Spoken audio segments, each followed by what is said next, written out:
നമ്മുടെ നേതാക്കന്മാര് ഇന്ത്യയുടെ national anthem തെറ്റിച്ച് പാടുന്നു. തെറ്റ് പറ്റിയത് പോലും മനസ്സിലാക്കാതെ ഇത് പാടുന്ന ആൾക്കാരെ നോക്കിയേ. ഇന്ത്യയുടെ മുൻ ഡിഫൻസ് മിനിസ്റ്റർ, മുൻ MP മാര്, MLA മാര്. ഇത് ആദ്യമായിട്ടല്ല കോൺഗ്രസിന്റെ പരിപാടികളിൽ ഇങ്ങനെ സംഭവിക്കുന്നത്. ജനഗണ മംഗളദായക ജയ ഹേ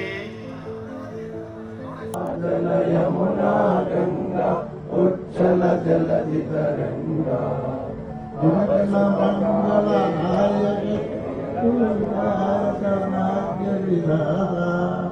കോൺഗ്രസിന്റെ കേരളത്തിലെ പരിപാടികളിൽ മാത്രമല്ല, ഭാരത് ജോഡോ യാത്ര നടന്നപ്പോൾ പ്ലേ ചെയ്തത് നേപ്പാളിന്റെ നാഷണൽ ആന്തം ആയിരുന്നു. अब राष्ट्रगीत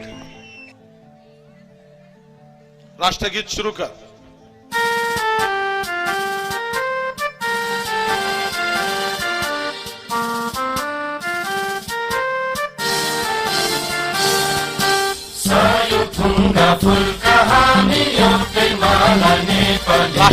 സങ്കടപ്പെടുത്തുന്ന ഒരു കാര്യം എന്താണെന്ന് വെച്ചാൽ, ആദ്യമായിട്ട് നാഷണൽ ആന്തം പാടിയത് ഇതേ കോൺഗ്രസ് പാർട്ടിയുടെ 1911 കൽക്കട്ട സെഷനിൽ വെച്ചിട്ടാണ്, അതും ടാഗോർ സ്വയം. ഇത്രയൊക്കെ ലെഗസി ഉള്ള ഒരു പാർട്ടി ശരിക്കും ഇങ്ങനെയൊക്കെ കാണിക്കുന്നത് നാഷണൽ ആന്തത്തിനോടുള്ള ഇൻസൾട്ടാണ്. അതുകൊണ്ട് തന്നെ insult to national honours act പ്രകാരം ഇവരെയൊക്കെ പിടിച്ച് അറസ്റ്റ് ചെയ്ത് ജയിലിലിടുന്നു.